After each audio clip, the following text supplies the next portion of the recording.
I'm Fred Harris, a professor of political science at the University of New Mexico. Back in the day, we were talking about the return of the Blue Lake lands to Taos Pueblo. I was a United States Senator from Oklahoma. And I don't know what led the leaders of Taos Pueblo to come to see me, because I was from a different state, and I wasn't on the Senate Interior Committee. But I counted kind of a lucky thing for me. It's been a great blessing to have been involved in that fight.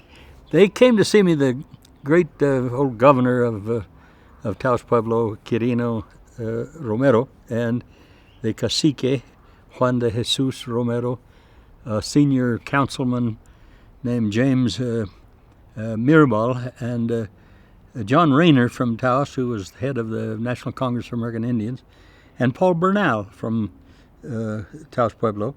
And they talked to me about the history of their lands. 48,000 acres of Blue Lake lands had been taken away by the government under an edict of an executive order of President Teddy Roosevelt. They got a claim in the in the Indian Claims Commission saying that it had been illegally taken. This was in 1926, and that they were entitled to compensation in money. But they said, we don't want money. We want the land. And it was, luckily, it was not in private hands. It was in the National Forest. And they were so convincing to me, these old men, the leaders of Taos Pueblo. They'd been on this fight for nearly 60 years.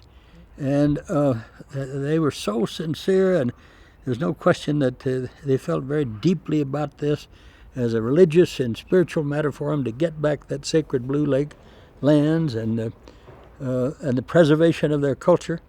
And I said to a staff member of mine who was in this meeting after they left, I said, if we don't do another thing while we're here, let's see if we can't get Taos Pueblo back their lands. So even though Mabel Dodge Lujan and Tony Lujan did not live to see the bill passed by which Taos Pueblo got back its sacred Blue Lakes land, I think they had a big part, I know they had a big part, in what led to it eventually.